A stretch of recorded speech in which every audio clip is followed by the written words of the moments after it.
Hello guys, so in previous video we discussed about these 3 points. So I just took out all the queries and plus the auto generate structures the way we're getting from database.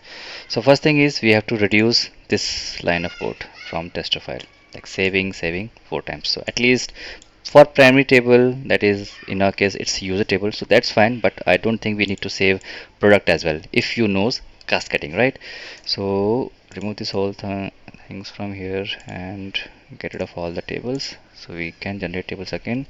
So product table, user table, right click, drop for tables, drop now, refresh. Okay, so it's gone. Let's go back to the code. Here's our main table, and just here you need to say cascade, right? Cascade equals, then tell the type which one. So we have like 5 6 options. I'll go for all for now, not attach, all. So all is good. At least if you want to perform any operation, if you perform any operation on your primary table, that will be affect your child table as well, or the child class. So that's what cascading is doing. So I will save only user table, and Hibernate will perform that operation on child classes as well. So I don't need to save these child as well. I'm just commenting them out. Okay, it's done. So code is saved. Let's run this code one more time. Run as application. Okay, so if everything was fine, we should get same queries, right? Lots of insert queries. Let's check database.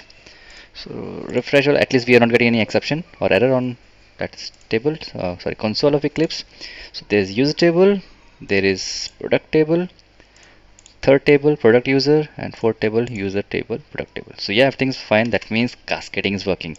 Just write this property associated with this annotation, that is cascade, and it will work. It just simply says cascade all the features to the child. Here this is the, like, here we are, like, mapping this field and as a class, telling it's a man-to-many mapping, and plus whatever operation we will do perform on this, perform on this user class, that will be cascade to the child class as well. So that's what it's doing here.